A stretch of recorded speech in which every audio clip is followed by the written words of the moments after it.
星界风景不错。足够疗愈世界，不必颠颠路上，我的指环。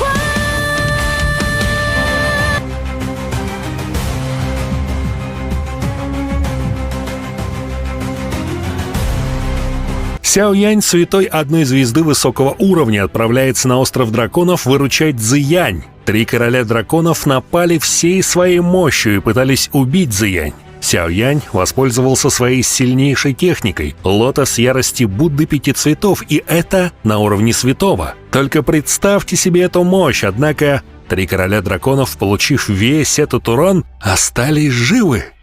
Сяо Янь ясно осознавал мощь божественного гнева безмятежного источника, его ментальную атаку на разум и огненный лотос. Одна техника специализировалась на повреждении души, а другая могла похвастаться силой уничтожения. Силу от сочетания этих двух умений можно охарактеризовать как ужасающую. Но тела древних драконов пустоты невероятно прочны. Раздался драконий рев, и драконий коготь размером в 100 метров направился к Сяо Яню. 3 чрезвычайно больших дракона были истинными формами 3 великих королей драконов, но их внешний вид был чрезвычайно жалким. Кровь ручьем текла из их огромных драконьих тел. Более половины их чешуек размером с человеческую голову были разрушены. Глубокие раны, как овраги, покрывали их тела. Внутри их ран кое-где проглядывались белые кости. Несмотря на то, что они пережили атаку Сяо Яня, они заплатили высокую цену. «Маленький паршивец, я гарантирую, что ты будешь страдать от судьбы хуже смерти!» 3 огромных дракона парило в пустом пространстве. Чрезвычайно плотная драконья сила распространялась вокруг. Казалось, будто в этот момент дрожал весь мир. Злобный рев, как гром, грохотал над этим пустым царством. Стоя перед этими 3 гигантскими драконами, Сяо Янь выглядел как муравей. Он взмахнул костяными крыльями и быстро отступил. 3 больших короля драконов уже обезумели. Скорее всего, он умрет, если будет сражаться с ними в лобовую. 3 столба света шириной в 1000 метров выстрелили чрезвычайно ужасающую разрушительную силу. Вполне вероятно, что Сяо Янь полностью исчезнет, если он будет поражен ими.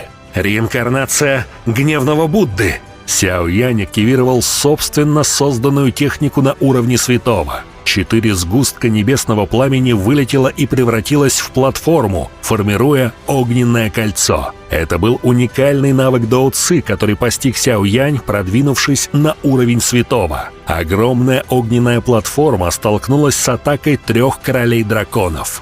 Взрыв. В момент столкновения странная сила испустилась изнутри огненной платформы, и столб света со свистящим звуком полетел в обратном направлении. Но эта сила все равно заставила Сяо Яня выплюнуть кровь. Короли драконов пережили ту же судьбу. Отразив все 3 атаки драконов, огненная платформа также взорвалась. Тело Сяо Яня отлетело назад, и он выплюнул еще крови. Эти 3 столба света отразились и безжалостно полетели к огромным телам 3 великих королей драконов. Это привело к еще более ужасным травмам. «Убить его!»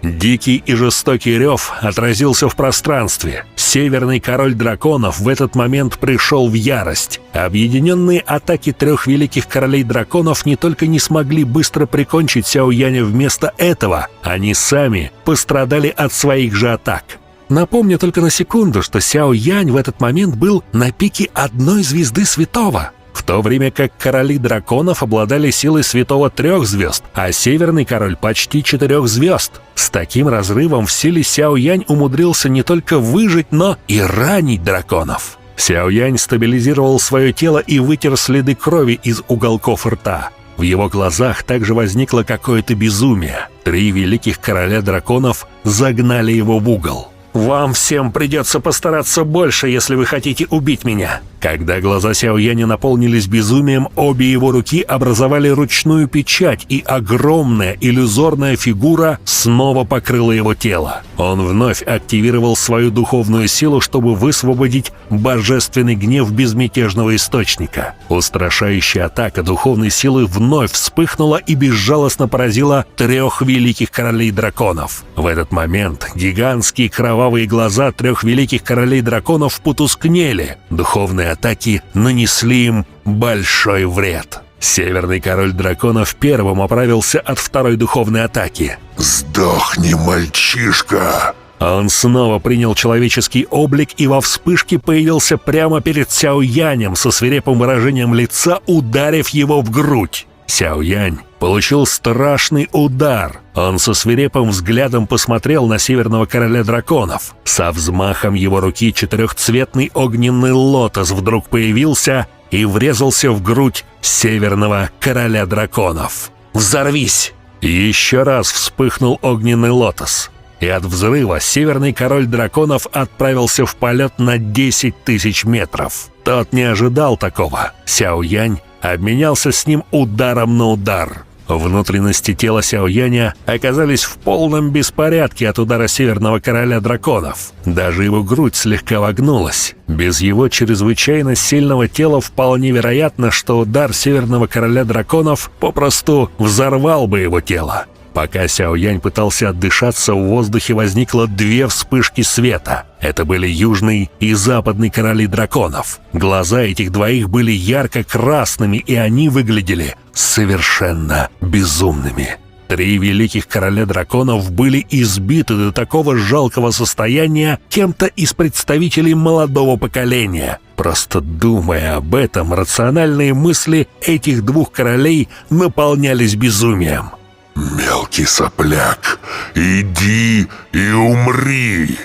Выражение южного короля драконов было свирепым. Его рука превратилась в огромный коготь, который безжалостно полетел в сторону головы Сяояня. И если бы эта ладонь достигла Сяояня, то его тело в конечном итоге взорвалось. Сердце в его груди внезапно начало быстро биться. Странная родословная, спрятанная в его груди, начала тихо вытекать. Ощутив, как быстро кровь потекла по его кровеносным сосудам, Сяоянь внезапно почувствовал, будто вся его сила, которую он уже исчерпал, вернулась к нему в мгновение ока. Более того, ему показалось, будто он стал даже сильнее. «Это же...» Сяоянь изумился, когда золотой свет пронесся мимо него, потому что он увидел, что несущаяся к нему рука южного короля драконов была отсечена от тела. Наконец в дело вступила Цзиянь. Мы помним, что Сяоянь специально дал передышку Цзиянь, тем временем взяв на себя 3 королей драконов. И вот Сяоянь увидел фигуру, медленно идущую по воздуху. Жидкостный золотой меч медленно перетекал между ее руками, и от него в то же время распространялась пугающая разрушительная сила. «Как новый император драконов, я навсегда заключу вас в тюрьму драконов, если вы еще раз осмелитесь прикоснуться к нему». Тело Цзиянь в настоящее время излучало ужасающее давление, которое пугало даже Сяояня. Это давление возникло из золотого меча, который она держала в руке. Южный король драконов тупо смотрел на свою отсеченную руку. Любая часть его тела обладала пугающей прочностью. Даже если бы он получил прямой удар от святого 5 звезд, тот бы не смог отрезать ему руку. Однако... «Меч убийцы драконов? Ты вызвала меч убийцу драконов!» Сердце королей драконов дико застучало. По их глазам было понятно, какое потрясение они испытали. Их тела дрожали, когда они смотрели на золотой меч в руке Цзиянь. Меч убийцы драконов не был оружием. Это был чрезвычайно мощный навык доу-ци, принадлежащий племени древних драконов пустоты. Этот навык доу-ци могли использовать только древние драконы пустоты, обладающие чистейшей королевской родословной. Даже 3 великих короля драконов не могли использовать его. Но никто из них никогда не ожидал, что Цзиянь сможет. Следует сказать, что даже императору Джукуню пришлось стать святым 6 звезд, прежде чем он едва сумел вызвать меч убийцу драконов. Тем не менее, Цзиянь сейчас была только на уровне святого 4 звезд. Меч убийцы драконов, как следует из его названия, использовался специально для убийства драконов. Его можно было считать техникой, присущей только императору драконов. Меч убийцы драконов. Все на острове драконов в этот момент замерли. Они подняли головы. Каждый из них с глубоким страхом смотрел на одну единственную фигуру в небе. Все они чувствовали страх и ужас, возникающий прямо из их родословной. Каждый дракон пустоты до глубины души боялся меча убийцы драконов. Император драконов на самом деле вызвал меч убийцу драконов. Кроме того, всем наконец-то стало предельно ясно и понятно, что Цзиянь – истинный император. И она это доказала абсолютно буквально, показывая всем свою власть и право командовать древним племенем драконов. Что же произойдет дальше? И как поступит Цзиянь с 3 королями драконов? Рассмотрим это в следующей части. Здесь очень много событий, поэтому просто невозможно все рассмотреть в одном ролике. Надеюсь на ваше понимание. Большое спасибо за просмотр. Подписывайтесь на канал, ставьте лайк и всем пока. До новых встреч.